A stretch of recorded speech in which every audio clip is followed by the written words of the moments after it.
meminta payung hukum dari pemerintah setempat tentang hak atas tanah. Di situ adalah salah satu pohon di mana keberadaan Kasepuhan di situ diakui berdasarkan surat keputusan pemerintah pada tahun 2010. Tetapi Bapak Ibu sekalian, ada yang mengatakan bahwa bukan melakukan kegiatan rehabilitasi dan reklamasi malah mendelegasikan pengelolaan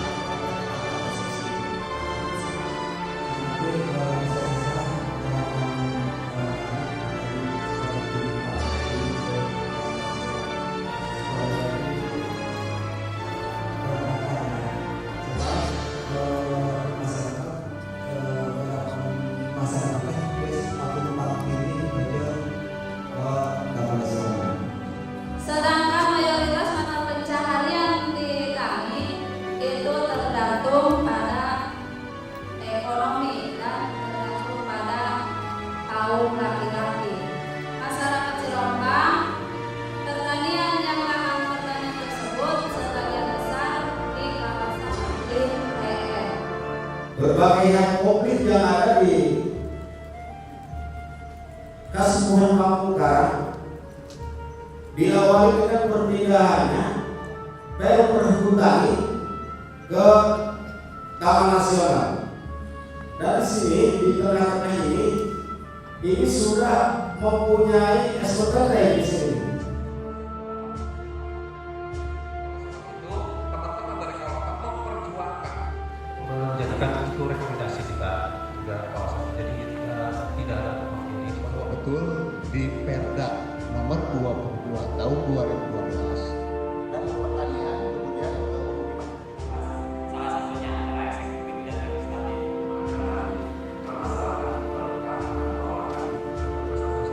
kita membutuhkan ini kawasan ini untuk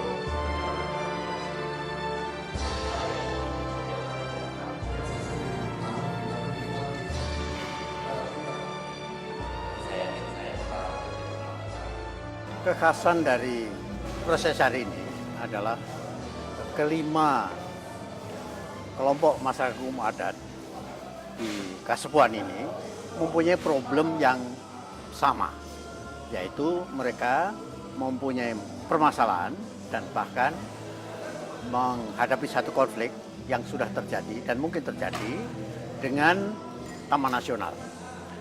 Mengapa? Adalah disebabkan karena tumpang tindihnya wilayah yang diklaim oleh Taman Nasional dan wilayah adat yang diklaim oleh masyarakat adat yang bersangkutan. Mengapa sampai tumpang tindih?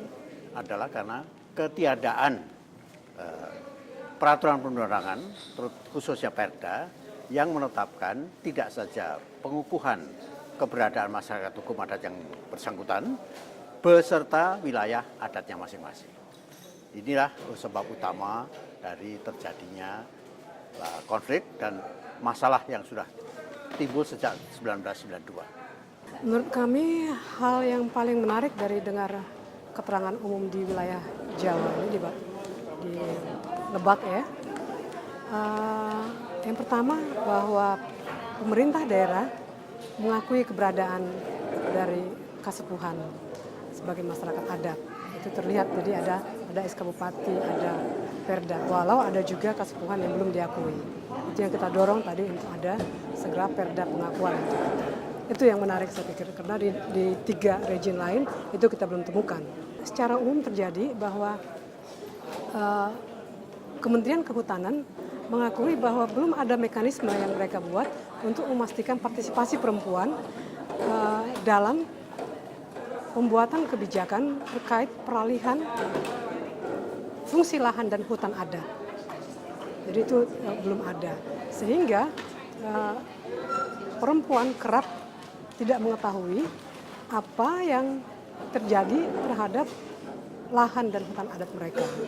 Padahal seperti yang kita ketahui dalam masyarakat adat, kehidupan perempuan itu tidak bisa dipisahkan dari lahan dan hutan. Tadi juga terlihat bahwa mereka mengambil kayu bakar dari sana, mengambil bahan pangan dari sana, obat-obatan dari sana. Karena mereka tidak dilibatkan, jadi mereka nggak tahu sebetulnya mau apa di sana. Tiba-tiba aja ada perangan. Temuan yang paling penting, Pemkab di kedua kabupaten memiliki komitmen kuat untuk mengeluarkan regulasi yang mengakui dan menghormati keberadaan mereka serta wilayah adatnya. Itu salah satu yang penting.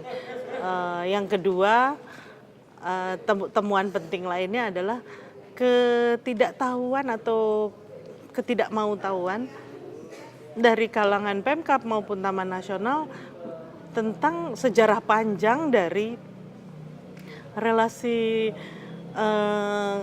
penetapan kawasan hutan dan masyarakat kesepuhan di Lebak dan Sukabumi, yang kemudian memunculkan hanya kebijakan-kebijakan yang parsial awalnya ya.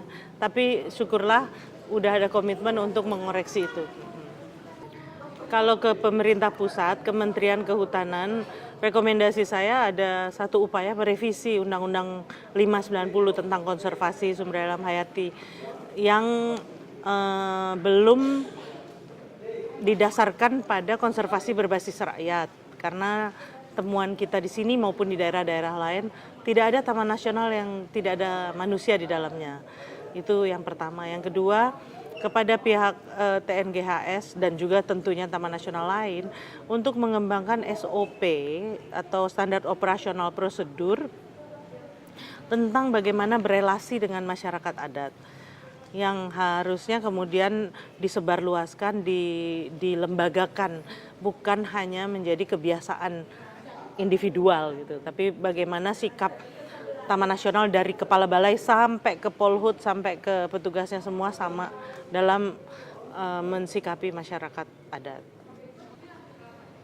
Mestinya bisa ada satu penyelesaian yang lebih komprehensif ya untuk masalah masyarakat adat Kasepuhan dan Taman Nasional Gunung Halimun Salak dengan memikirkan model-model pengelolaan Taman Nasional yang lebih partisipatif. Jadi bagaimana konservasi itu betul-betul melibatkan masyarakat, bukan hanya sebagai pelengkap penyerta, tapi menjadi aktor-aktor utama di beberapa lokasi.